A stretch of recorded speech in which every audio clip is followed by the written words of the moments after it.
বিস্তীর্ণ এলাকা জুড়ে লাল শাপলা আর শালুক, তার মাঝে একঝাঁক পাখির কলকাকলি। প্রতিবারের মতো এবারও জাহাঙ্গীরনগর বিশ্ববিদ্যালয়ের লেকে এসেছে অতিথি পাখি। কলকাকলিতে ঘুম ভাঙছে শিক্ষার্থীদের। শীতের তীব্রতা থেকে বাঁচতে এই সময়টাই সাইবেরিয়া, চীন, মঙ্গোলিয়া, নেপাল থেকে নাতিশীতোষ্ণ বাংলাদেশে চলে আসে অতিথি পাখিরা। বড় সরালি, ছোট সরালি, ল্যাংচা হাঁস সহ নানা প্রজাতির পাখির আগমনী মুখর বিশ্ববিদ্যালয় ক্যাম্পাস। পাখি দেখতে ক্যাম্পাসে আসছেন অনেক দর্শনার্থী। বিলের মধ্যে থাকে, আবার উড়ে যায় ঝাঁক বেঁধে, এটা দেখতে আবার খুবই ভালো লাগে। বিকেলটা সুন্দর, বিশেষ করে সন্ধ্যার একটু আগ মুহূর্তে পাখির শব্দে প্রায় লেকগুলো একদমই মুখরিত হয়ে ওঠে। এখানে অনেক বিদেশি পাখি এসেছে, এখানকার দৃশ্য খুবই সুন্দর।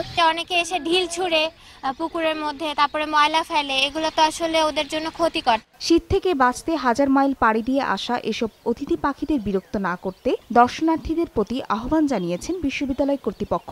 কোনো কোনো পরিযায়ী পাখি একটা সময়ে মোটামুটি নিয়মিতভাবে এখানে আসতো, যেমন কম ডাক এখানে নিয়মিতভাবেই আসতো, যেটা নক্তা হাঁস, এবং 2009-এর পরে আমরা এই নক্তা হাঁস এখানে দেখছি না। ঢাকা থেকে বা বিভিন্ন জায়গা থেকে ঘুরতে আসেন, তাদের কিন্তু সবারই মিলে আমাদের উচিত যে পাখিরা যে জন্য আসছে তাকে বিরক্ত না করা, তাদের প্রতি যে ধরনের সহানুভূতিশীল আচরণ করা।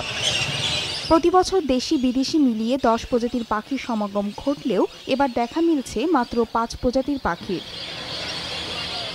সময় সংবাদ, সাভার।